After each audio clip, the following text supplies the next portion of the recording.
And as we move on, Kenyans across the country continue to complain about the rising cost of living as CITAM presiding Bishop Reverend Callisto Odede has called on the government to be sensitive to what Kenyans are going through. According to the bishop, it is not wise for the government to tax Kenyans who are not benefiting directly. Our reporter Alice Diana spoke to a section of Eldoret residents in Uasin Gishu County about this issue.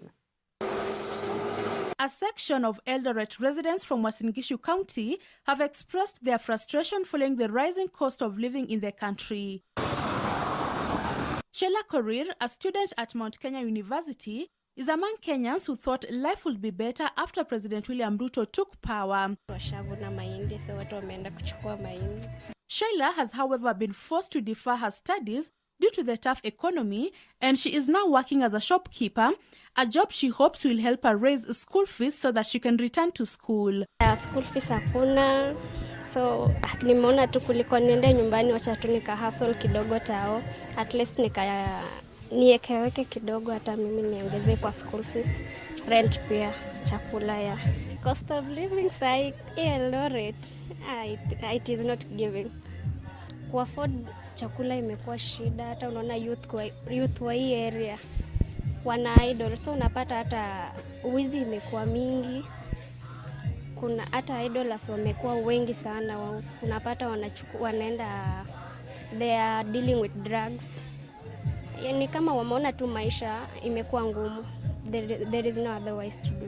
Wycliffe Agesa, who works in the Juakali sector, says his job has now become more difficult compared to before, as the salary he earns is not enough to provide for his family due to the rising prices of essential commodities.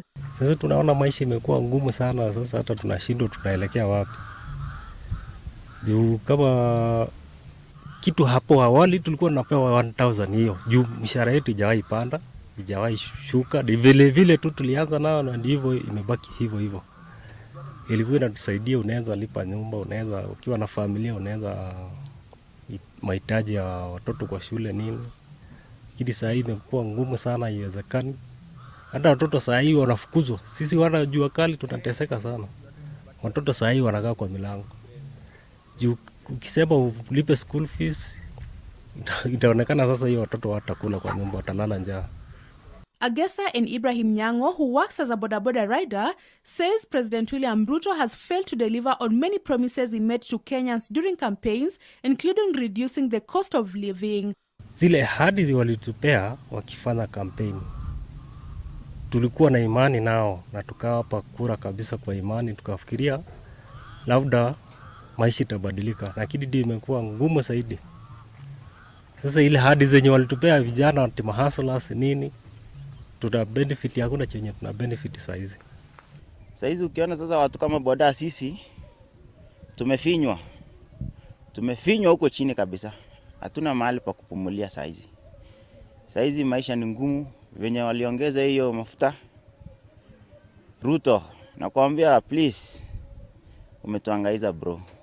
Venye ulikuwa unafanya siasa zako, ulikuwa unaanzia mtu wa boda, alafu unaenda mtu wa mama mboga, lakini saa hizi bottom up saa hizi bana inakuja juu, inatufinya huku chini sana.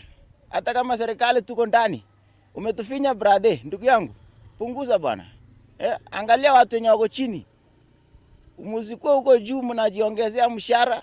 Sisi wengine hapa tunajitegemea tu. Boda ndo kila kitu kwetu. Sasa ukituletea ya stima, hata charging place ya Eldoret hakuna, hata wameinstall wapi mahali pa kucharge pikipiki. Na stima ndo hii tena wanasema wanapanda bei. Maisha bwana ni ngumu sahi.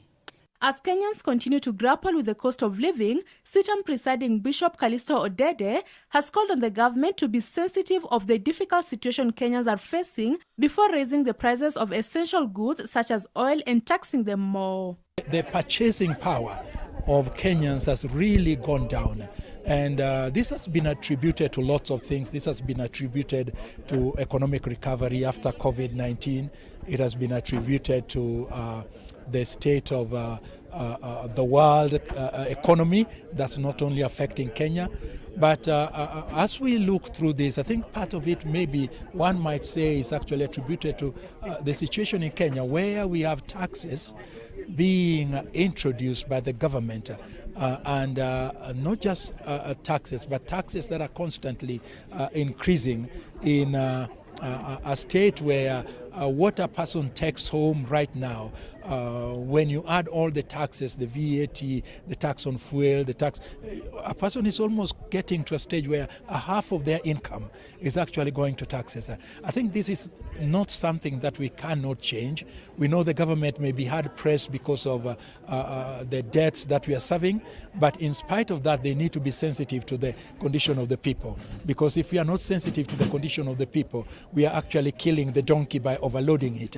And so there needs to be sensitivity to what people are going through. Even as the cost of living seems to continue rising daily, residents of Eldoret, just like Kenyans across the country, are hoping that President William Ruto will be able to deal with the issue as soon as possible in his second year in office so that their lives may better. From Eldoret town in Uasin Gishu County, I'm Alice Diana.